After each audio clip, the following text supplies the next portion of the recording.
Hello दोस्तों, welcome back. मैं हूं तन्मय और आज हम डिस्कस करने जा रहे हैं क्लास 9th के मैथमेटिक्स का पेपर। अब ये पेपर कौन सा है? यह है टर्म 1 PT2 या फिर आप हाफ ईयरली जो भी बोल रहे हो, उसका मैथ्स का पेपर है। तो यह है मेरे स्कूल का नाम, आप जानते होंगे, एटॉमिक एनर्जी एजुकेशन सोसाइटी। तो इसी का आज पेपर था, मैं आज ही इसकी वीडियो डाल दे रहा हूँ। तो चलिए फर्स्ट क्वेश्चन देख लेते हैं कि which of the following is not a rational number. तो रेशनल नंबर ये √11 रेशनल नंबर नहीं है, ये रेशनल है। √7 की पॉलिनॉमियल डिग्री क्या है? 0। फैक्टर ऑफ √5 ही होगा, क्योंकि अगर आप देखो तो क्या आंसर है, √5 × √5 = 5। रेशनलाइज हो गया ये, तो इसका फैक्टर है √5। Any point on the x axis has इस y कोऑर्डिनेट 0, क्योंकि अगर हमने पढ़ा है कि अगर वो x एक्सिस पे लाई करेगा, ये x पे अगर लाई करेगा तो उसका y तो 0 होगा ना, नहीं तो अगर इस पे लाई नहीं करेगा तो y तो 1 या 2 हो सकता है ना, इसलिए इसका y हमेशा 0 रहेगा। If m is a natural number √m will be, तो वो एक रेशनल नंबर भी हो सकता है और नेचुरल नंबर भी हो सकता है। जैसे कि 4 एक नेचुरल नंबर है, उसका √2 ये भी नेचुरल नंबर है, तो इसलिए इसका आंसर होगा sometimes a natural number and sometimes a rational. The zero of the polynomial 0 polynomial का 0 नॉट डिफाइंड होगा। If the coordinates of earth then it lies in fourth quadrant में होगा, क्योंकि आपने ये पढ़ा है, इसे कहते हैं first quadrant, second, third, fourth. यहाँ पे क्या होता है, x भी प्लस y भी प्लस। इसमें x माइनस का होता है लेकिन y प्लस का होता है, तो ये माइनस प्लस। और थर्ड क्वाड्रेंट में क्या होता है, इसमें x माइनस का होता है और y भी माइनस का होता है। लेकिन इसमें क्या होता है, इसमें x प्लस का होता है, y माइनस का होता है। तो ये क्या होगा, फोर्थ क्वाड्रेंट हो जाएगा प्लस माइनस। अब इसमें क्या है, ये प्लस है, 3 - 4 माइनस है, तो इसका आंसर क्या होगा, फोर्थ क्वाड्रेंट। ठीक है, समझ आ गया। Next question, a line segment. अब लाइन सेगमेंट क्या होती है, ये और इनको कनेक्ट कर दो, यही तो लाइन सेगमेंट है। तो लाइन सेगमेंट 1 2, ये 2 पॉइंट तो है, तो इसका आंसर हो जाएगा 2। अब पोस्टुलेट्स आर अज्यूम्ड एज, तो पोस्टुलेट जो होते हैं वो universal truth specified to geometry, सिर्फ ओनली फॉर ज्योमेट्री होते हैं। क्या, ओनली स्पेसिफिक फॉर जियोमेट्री। ठीक है, ओनली स्पेसिफिक फॉर जियोमेट्री, ये सिर्फ जियोमेट्री के लिए होते हैं।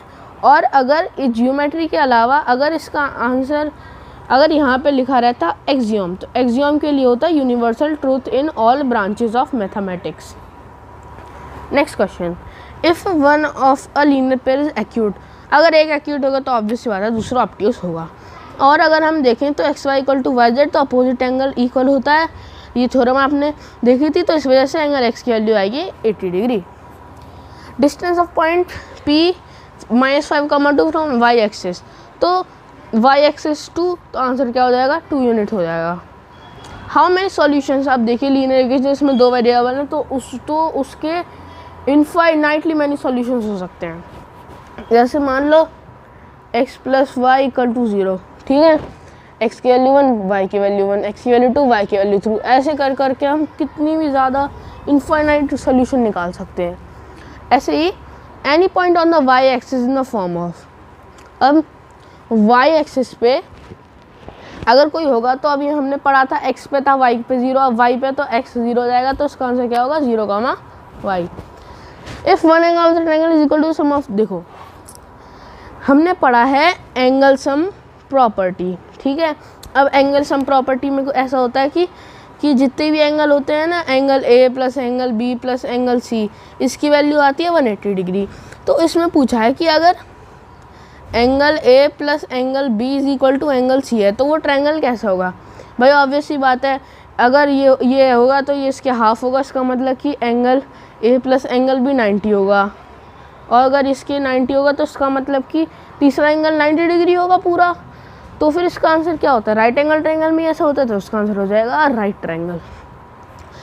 अब ये देखिए A B equal to Q R, B C equal to R P and C A equal P Q, then तो इनमें से कौन सा ट्रायंगल कॉन्ग्रुएंट लिखेंगे। तब देखिए इसमें हमें क्या करना है, ये ए है, ए की जगह क्या आ रहा है क्यू, ठीक है, लिख लेंगे ए क्यू, ठीक है। बी की जगह क्या आ रहा है क्यू, बी नहीं, ए की जगह क्यू नहीं है, ए की जगह है, ओ हमने गलत कर लिया, देखो ए की जगह क्यू, ए की जगह क्यू, बी की जगह आर, बी की जगह आर, और यहाँ पे क्यू के पीछे पी है, यहाँ पे पी लगा दो, ठीक है।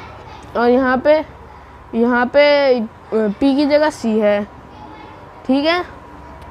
तो ये हो जाएगा C A B equal to P R Q, क्योंकि देखो इससे मिलता जुलता कोई है तो नहीं, लेकिन हम ऐसा कर सकते हैं कि ये इस वाले को इधर ले आओ, इसको इधर ले आओ, ऐसे इसको इधर ले आओ, इसको इधर ले आओ, तो ये हो जाएगा C B A, triangle C B A congruent to triangle P R Q, ठीक है।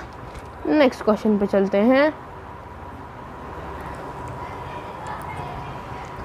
An equation type y equal to mx represents a line passing through। अब देखिए इसका आंसर ये नहीं है, इसका आंसर है ये, क्योंकि देखिए जब y इक्वल्स टू mx है, इसका मतलब अगर y 0 है तो x भी 0 होगा, ठीक है। और अगर दोनों 0 होंगे तो ऑर्डिनेट्स होते जाएगा। The whole is greater than the part in Euclid axiom is fifth postulate. ये पोस्टुलेट आप देख लेना। The sum of two adjacent angles is 100 degree and one of them is 30, the other is 70। ये तो सही बात है, adjacent angles are always supplementary. ये गलत बात है, यहाँ तो सप्लीमेंट्री है नहीं, तो इसका क्या हो जाएगा, assertion is true but reason is false, ठीक है। चलते हैं नेक्स्ट क्वेश्चन पे। 3x - 1 is a linear polynomial है, क्योंकि क्यों, लीनियर पॉलिनोमियल वो होता है जिनकी जो डिग्री होती है वो डिग्री होती है 1। अब रीजन क्या दे रखा है, अब polynomial of degree 1 is called a linear polynomial, इसलिए कहा है, तो रीजन भी सही है और असर्शन भी सही है। तो क्या लिखेंगे, A both assertion reason are correct and reason is the correct explanation of assertion, ठीक है। अब नेक्स्ट पार्ट में हम क्या करेंगे, सेक्शन बी, ठीक है। तो बाय बाय।